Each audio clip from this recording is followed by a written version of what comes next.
सियासी संकट थमने के बाद आज गहलोत कैबिनेट की अहम बैठक होगी। सूत्रों के मुताबिक कैबिनेट की बैठक में नई पर्यटन नीति पर मुहर लग सकती है। इसके अलावा सेवा नियमों में संशोधन को भी कैबिनेट की मंजूरी मिल सकती है। बैठक में करीब 1 दर्जन बिंदु रखे जाएंगे। कैबिनेट सचिवालय में सभी कैबिनेट मंत्रियों को बैठक में आने की सूचना भेज दी गई है। जो मंत्री जयपुर से बाहर हैं उन्हें भी कैबिनेट की बैठक में भाग लेने के लिए समय पर जयपुर पहुंचने के निर्देश दिए गए हैं। कांग्रेस ने नई टीम के चयन की कवायद तेज कर दी है। नव नियुक्त प्रदेश प्रभारी अजय माकन इसी हफ्ते जयपुर आएंगे, जहां वो संभाग स्तर पर प्रमुख नेताओं से मुलाकात कर फीडबैक लेंगे। इसके साथ ही संगठन के नए स्वरूप और सरकार के कामकाज को लेकर मंथन करेंगे। बीएसपी से कांग्रेस में शामिल हुए 6 विधायकों के मामले में आज हाईकोर्ट में सुनवाई हुई। अधिवक्ता हेमंत नाहटा ने अपनी याचिका में विधानसभा में दलीय स्थिति परिवर्तन को चुनौती देने के साथ विधायकों को अयोग्य ठहराने की अपील की। बीजेपी ने प्रवक्ता और पैनलिस्ट की नई टीम का ऐलान कर दिया। बीजेपी प्रदेश अध्यक्ष सतीश पूनिया के निर्देश पर नई टीम की घोषणा हुई। रामलाल शर्मा को प्रदेश मुख्य प्रवक्ता नियुक्त किया गया, वहीं अनीता बघेल और अभिषेक मटोरिया को प्रदेश प्रवक्ता नियुक्त किया गया। इसके साथ ही 21 नेताओं को पैनलिस्ट में शामिल किया गया है, जिसमें वासुदेव नानी, ज्योति किरण, मुकेश पारेख, अविनाश गहलोत सरीखे नेता शामिल हैं। बीजेपी ने गहलोत सरकार के खिलाफ पूरे प्रदेश में धरना प्रदर्शन करने का प्लान तैयार कर लिया। जनहित के मुद्दों पर बीजेपी जनता के बीच जाएगी और सरकार की नाकामियों को उजागर करेगी। बीजेपी 3 चरणों में धरना प्रदर्शन कर ज्ञापन देने का काम करेगी।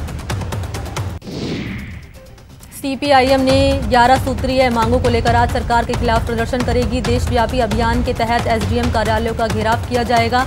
सीपीआईएम की मांग है कि गैर आयकर दाताओं को हर महीने 7500 रुपये की सहायता के साथ 6 महीने के बिजली बिल माफ किए जाएं। मंगलवार को कांग्रेस के राष्ट्रीय प्रवक्ता मोहन प्रकाश अलवर दौरे पर रहे, जहां उन्होंने सर्किट हाउस में कांग्रेस कार्यकर्ताओं से मुलाकात की। इसके अलावा मोहन प्रकाश मीडिया से रूबरू हुए और उन्होंने केंद्र पर जमकर निशाना साधा। अलवर सांसद बालक नाथ ने नाले में बहने से 2 भाइयों की मौत मामले में पीड़ित परिवार से मुलाकात कर शोक संतप्त परिवार को सांत्वना दी। सांसद ने कहा कि नगर परिषद के द्वारा नालों का पटाव नहीं करने से हादसे हो रहे हैं। भविष्य में इस तरह की घटनाओं से रोकने के लिए पुख्ता कदम उठाने चाहिए।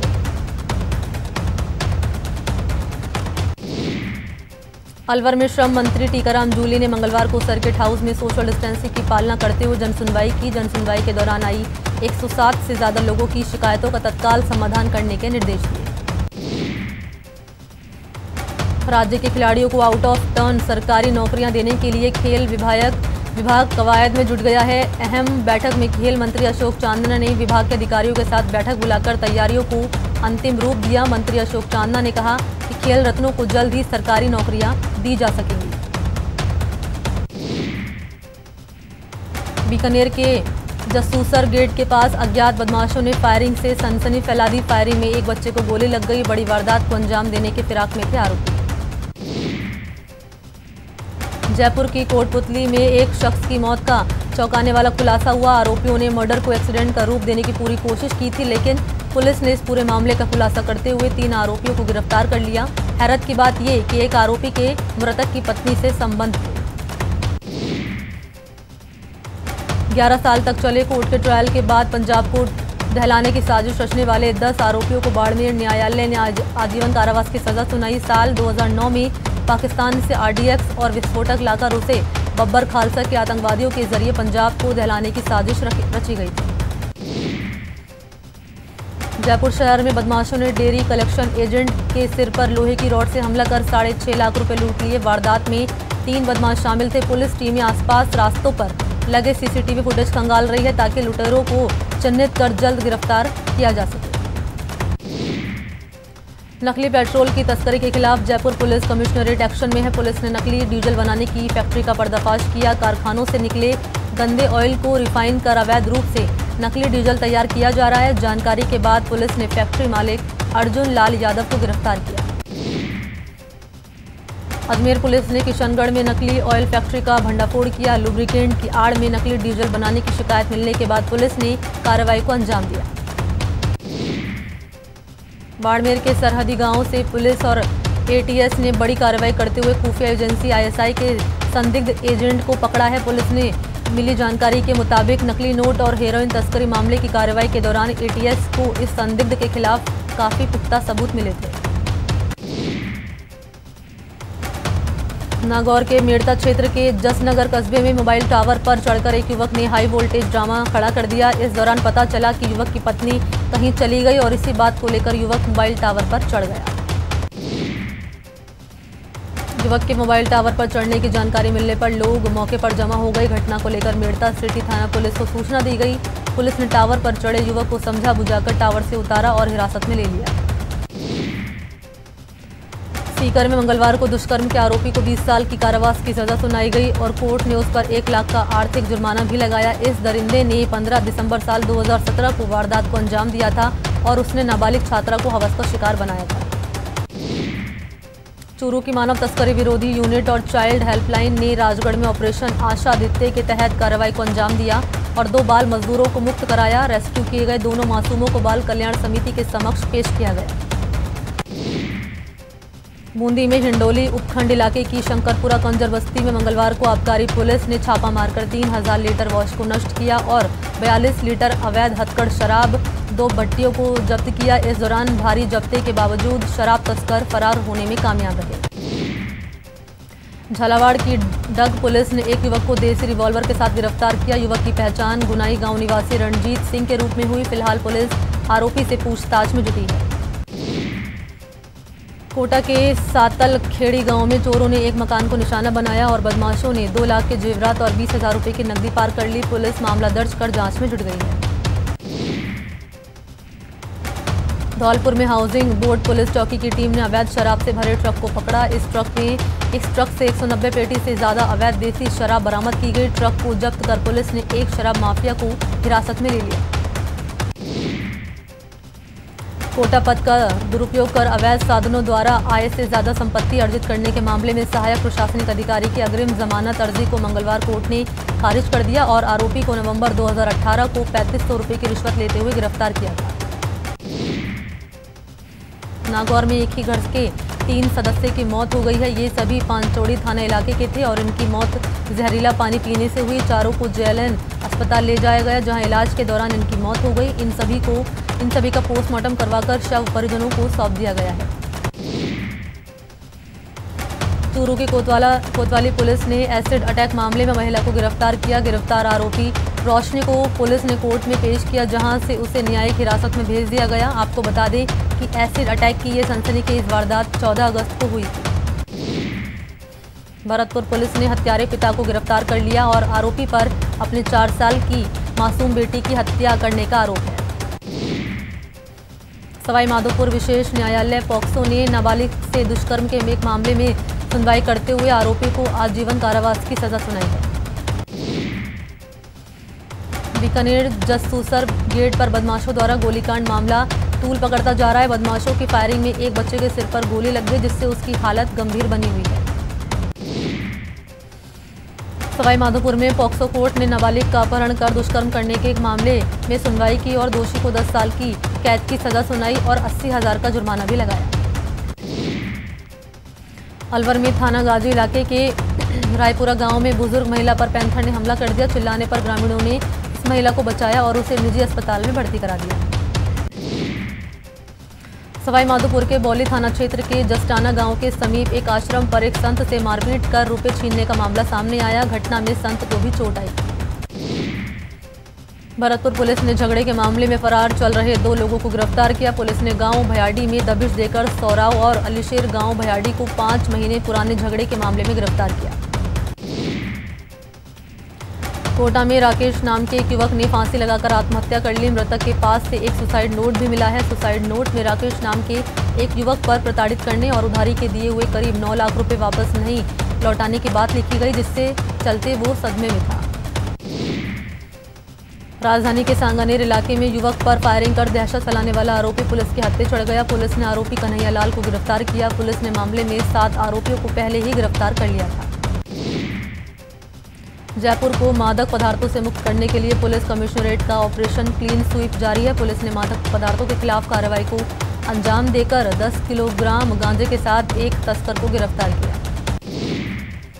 दौसा में एक दुकानदार और ग्राहक के बीच मामूली कहासुनी इतनी बढ़ गई कि ग्राहक ने दुकानदार की लाठी मारकर हत्या कर दी। पूरा मामला मंडावर थाना क्षेत्र के धूलखेड़ा गांव का है। उदयपुर के राजनगर में लूट के बाद बुजुर्ग की हत्या के मामले में पुलिस ने खुलासा किया। राजसमंद एसपी ने वारदात का खुलासा करते हुए बताया कि तीनों में से एक आरोपी बुजुर्ग को पहचानता था। लूट के दौरान जब उसे पता चला कि बुजुर्ग उसे पहचान गया तो उसने बुजुर्ग की गला दबाकर हत्या कर दी। बूंदी के उमथुना गांव में दादी के हत्यारे पोते ने मंगलवार को फांसी लगाकर खुदकुशी कर ली। पुलिस शव को कब्जे में लेकर जांच पड़ताल शुरू कर दी है। इससे पहले पोते ने 20,000 रुपयों के लिए अपनी दादी का मर्डर कर दिया था। भरतपुर पुलिस ने फर्जी नंबर प्लेट बनाकर चला रहे गाड़ी के ड्राइवर और कंडक्टर को गिरफ्तार किया। पुलिस ने गाड़ी को जब्त कर मामले की जांच पड़ताल शुरू कर दी। भारत में अब तक कोरोना मरीज की संख्या 31 लाख के पार पहुंच गई। वहीं 57,542 लोगों की मौत हो गई। देश में एक्टिव केस की संख्या 7,10,000 है। 23,38,000 लोग अब तक ठीक हो चुके हैं। देश में पिछले 24 घंटों में कोरोना के 61,408 नए मरीज सामने आए और 836 लोगों की मौत हो गई। मरुधरा में महामारी की रफ्तार थमने का नाम नहीं ले रही। 1,370 नए केस के साथ कोरोना मरीज की संख्या 73,300 के पार पहुंच गई। इलाज के बाद 57,376 लोग ठीक होकर घर लौटे। बीते 24 घंटे में 13 लोगों की मौत के बाद महामारी से जान गंवाने वालों की संख्या 980 हो गई। मंगलवार को जयपुर में 3, कोटा में 3, जोधपुर में 2, बूंदी में 2, अजमेर में 1, डूंगरपुर में 1, उदयपुर में 1 मौत दर्ज की गई। कोरोना वायरस ने राजस्थान को माइनिंग के जरिए होने वाले कमाई में अब तक करीब 250 करोड़ का चूना लगा दिया। खान विभाग ने युद्ध स्तर पर इस घाटे से उबरने की तैयारी कर ली है, जिसको लेकर आज खनिज भवन में खान विभाग की रिव्यू मीटिंग हुई और रणनीति बनाई गई। कोटा में कोरोना खतरनाक रूप लेता जा रहा है। पिछले 2 दिन में महामारी से 9 लोगों की मौत ने चिकित्सा विभाग की चिंता बढ़ा दी। जिले में कोरोना से अब तक 90 लोगों की मौत हो गई, जबकि पॉजिटिव मरीज की संख्या 4800 के पार पहुंच गई। ब्लड डोनेशन के बाद कोटा प्रदेश में सबसे ज्यादा प्लाज्मा डोनेट करने वाले शहरों में शामिल हो गया। जिले में अब तक 46 से ज्यादा लोग प्लाज्मा डोनेट कर चुके हैं। जीवनदाता की इस मदद से पड़ोसी जिलों को भी फायदा पहुंच रहा है। झालावाड़ में भी कोरोना संक्रमण पैर पसारता जा रहा है। बीते 24 घंटे में 33 नए पॉजिटिव केस सामने आने के बाद संक्रमित रोगियों की संख्या बढ़कर 1300 हो गई। जिले में 12 से ज्यादा लोगों की मौत हो गई है। बीकानेर संभागीय आयुक्त बीएल मेहरा चूरू के 2 दिन के दौरे पर रहे। मंगलवार को उन्होंने कोरोना नियंत्रण विकास कार्यों योजनाओं को लेकर समीक्षा बैठक ली। इस दौरान उन्होंने चेतावनी दी कि झूठे तथ्य देने पर अफसरों पर एफआईआर भी दर्ज करवाई जा सकती है। कोटा संभागीय आयुक्त कार्यालय में मंगलवार को कर्मचारी कोरोना पॉजिटिव मिलने से हड़कंप मच गया। इसके बाद तत्काल संभागीय आयुक्त कार्यालय को बंद किया गया और पूरे दफ्तर को सैनिटाइज किया गया। सवाई माधोपुर में कोरोना का कहर जारी है। यहां जिले में एक साथ 19 कोरोना केस मिलने से हड़कंप मच गया। चिकित्सा विभाग कोरोना संक्रमित रोगियों के संपर्क में आने वाले लोगों के लगातार सैंपल ले रहा है। उदयपुर में कोरोना संक्रमित मरीजों की संख्या बढ़ती जा रही है, जिसके चलते जिला प्रशासन और चिकित्सा विभाग ने अब होम आइसोलेशन की व्यवस्था शुरू कर दी है। जिला कलेक्टर ने नए आदेश जारी करते हुए असिम्प्टोमेटिक और माइल्ड सिम्टम्स वाले मरीजों को घर पर ही आइसोलेट करने की व्यवस्था की है। मंगलवार को कोटा कलेक्टर उज्जवल राठौड़ ने कोरोना को लेकर अधिकारियों के साथ समीक्षा बैठक की। इस मौके पर कलेक्टर ने कोरोना संक्रमण को रोकने के लिए प्रभावी भूमिका निभाने, होम क्वारंटीन किए गए रोगियों के लिए गाइडलाइन की पालना के अनुसार इलाज करने के निर्देश दिए। श्रीगंगानगर प्रशासन ने कोरोना पर लगाम लगने की तैयारी कर ली है। कलेक्टर महावीर प्रसाद वर्मा ने मंगलवार को सभी उपखंड अधिकारियों और चिकित्सा अधिकारियों और पुलिस अधिकारियों को 15 दिन का विशेष अभियान चलाने के निर्देश दिए। ब्रेक के बाद आपका स्वागत है। चलिए बढ़ते हैं खबरों की ओर। राजस्थान की 247 मंडियों में अनिश्चितकालीन हड़ताल जारी है। मंडी टैक्स को अनिवार्य करने के मोदी सरकार के अध्यादेश के विरोध में ये फैसला लिया गया। 28 अगस्त को फिर से संघर्ष समिति की बैठक होगी, जिसमें आंदोलन की रूपरेखा तय होगी और इसमें बंद को आगे बढ़ाने का निर्णय भी लिया जा सकता है। प्रदेश की कृषि उपज मंडियों में मंगलवार को हड़ताल का मिला जुला असर देखने को मिला। हड़ताल से बड़े स्तर पर कारोबार प्रभावित हुआ। इससे व्यापारियों और मजदूरों को तो नुकसान होगा ही, सरकार को भी राजस्व की ही हानि होगी। जोधपुर में बिजली बिलों की माफी समेत अन्य मांगों को लेकर अन्नदाताओं के हल्ला बोल का जोरदार असर दिखा। प्रशासन ने किसानों को शहर में घुसने से रोका तो ओसिया में किसानों ने 4 किलोमीटर का लंबा जाम लगा दिया। ईमानदार टैक्स पेयर्स को इनकम टैक्स विभाग के अधिकारियों से मुक्त करने के लिए प्रधानमंत्री नरेंद्र मोदी की फेसलेस टैक्स प्लेटफॉर्म योजना को राजस्थान में लागू करने की तैयारी हो गई है। नई व्यवस्था में टैक्स पेयर्स को टैक्स टेररिज्म से मुक्ति दिलाने के लिए आमूल-चूल परिवर्तन किए जा रहे हैं। रोडवेज मुख्यालय में सेंट्रल वर्कशॉप के अधिकारियों की बैठक हुई, जिसमें सीएमडी जैन ने अधिकारियों को निर्देश दिए कि वो जल्द से जल्द वर्कशॉप में पड़े खराब इंजन को दुरुस्त करने का काम करे ताकि रोडवेज अपनी पूर्ण क्षमता से बसों का संचालन कर सके। चूरू में बीजेपी कार्यकर्ताओं ने संभागीय आयुक्त का घेराव कर ज्ञापन सौंपा, जिसमें बीजेपी ने कोरोना जांच में अनियमितताओं और राजकीय भर्ती अस्पताल में अव्यवस्थाओं का आरोप लगाया। झुंझुनू में शहर में एनयूएचएम संविदा कर्मी ने प्रशासन के खिलाफ मोर्चा खोला और शोषण को लेकर सामूहिक अवकाश पर चले गए। इन प्रदर्शनकारियों ने सीएमएचआर ऑफिस का घेराव किया। श्रीगंगानगर में नगर परिषद उपसभापति समेत बीजेपी और निर्दलीय पार्षदों ने धरना दिया। इन सभी ने नगर परिषद आयुक्त और सभापति के खिलाफ मोर्चा खोला और इन पर विकास कार्यों को ठप करने का आरोप लगाया।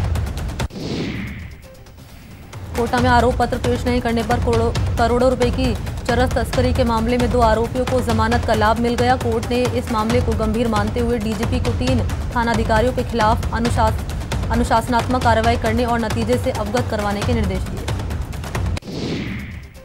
जयपुर में कोरोना का सबसे ज्यादा नुकसान इवेंट इंडस्ट्री को उठाना पड़ा। इसी को लेकर राजस्थान के इवेंट इंडस्ट्री से जुड़े लोगों ने शहर में अनुरोध मार्च निकाला।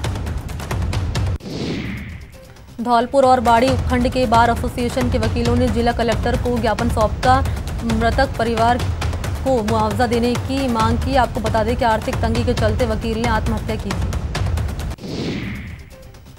टोंक में ग्रामीणों ने राजीव गांधी सेवा केंद्र पर ताला जड़ अपना आक्रोश जताया। इस दौरान रोजमर्रा की तरह ही देरी से पहुंचे सचिव और अन्य स्टाफ को देखकर ग्रामीण भड़क गए और उन्होंने सचिव और अन्य पंचायत कार्मिकों को जमकर खरी खोटी सुनाई।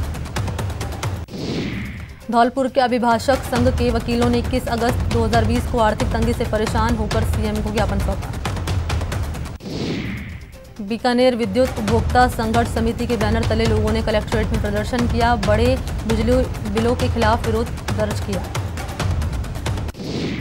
कोटा में गोबरिया बावड़ी व्यापार संघ ने नगर विकास न्यास कार्यालय पर मौन धारण करके धरना प्रदर्शन किया।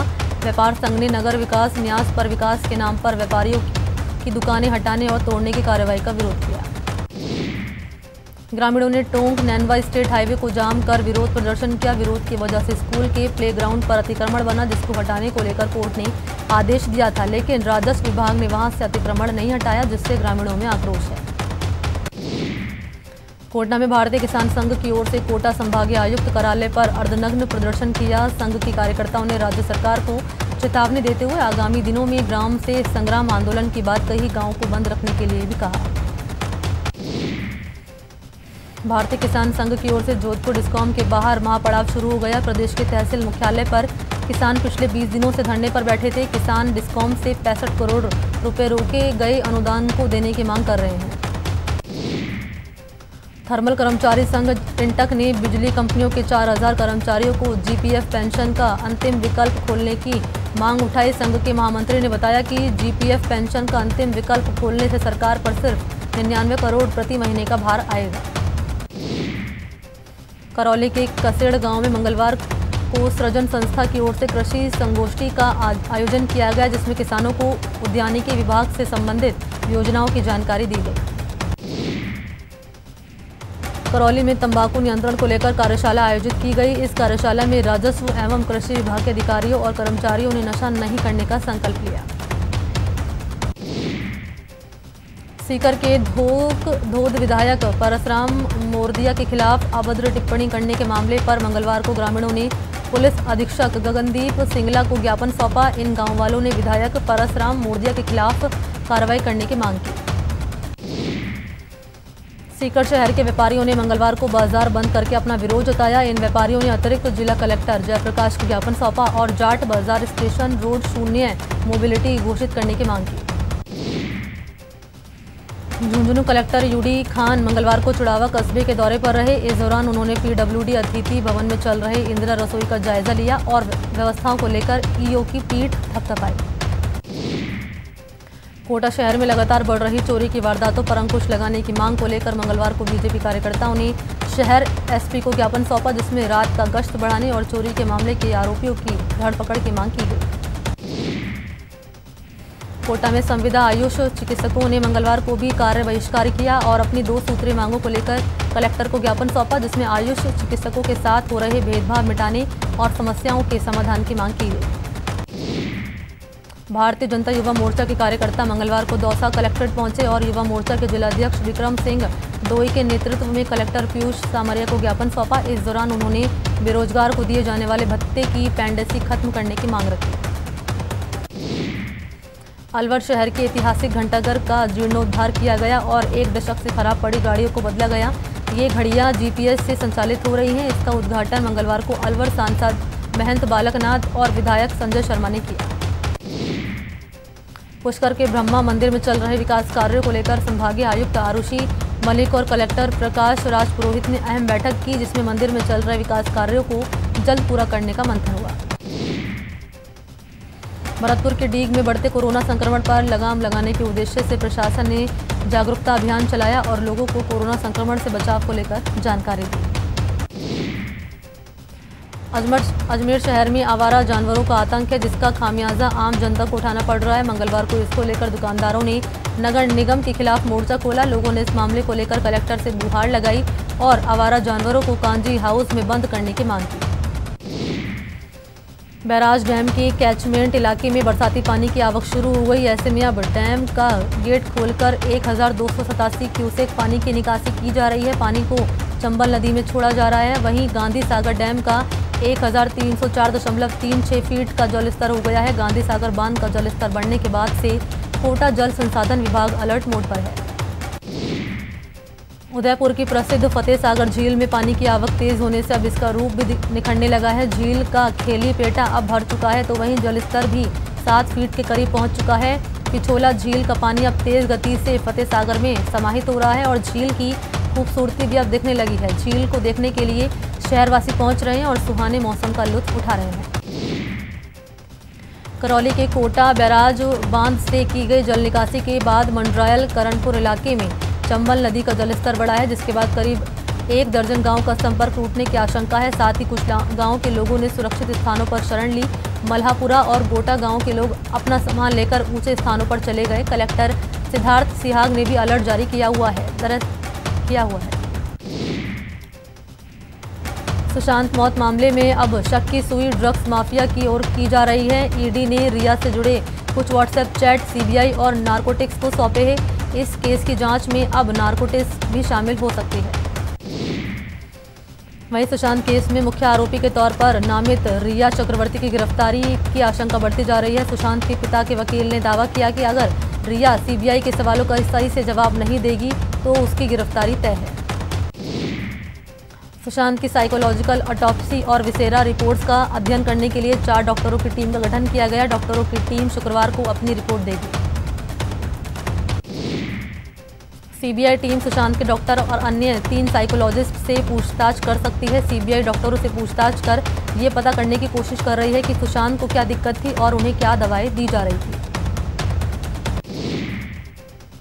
इंग्लैंड ने पाकिस्तान को 3 मैचों की सीरीज में 1-0 से पटकनी दे दी। बारिश और खराब रोशनी से प्रभावित तीसरा टेस्ट मैच मंगलवार को ड्रॉ के साथ समाप्त हुआ, जिसके बाद इंग्लैंड ने सीरीज को अपने नाम कर लिया। 2010 के बाद घरेलू मैदान पर पाकिस्तान के खिलाफ इंग्लैंड की पहली जीत है। दोहरा शतक बनाने वाले जैक क्राउली को मैन ऑफ द मैच, जबकि जॉस बटलर और मोहम्मद रिजवान को मैन ऑफ द मैच चुना गया।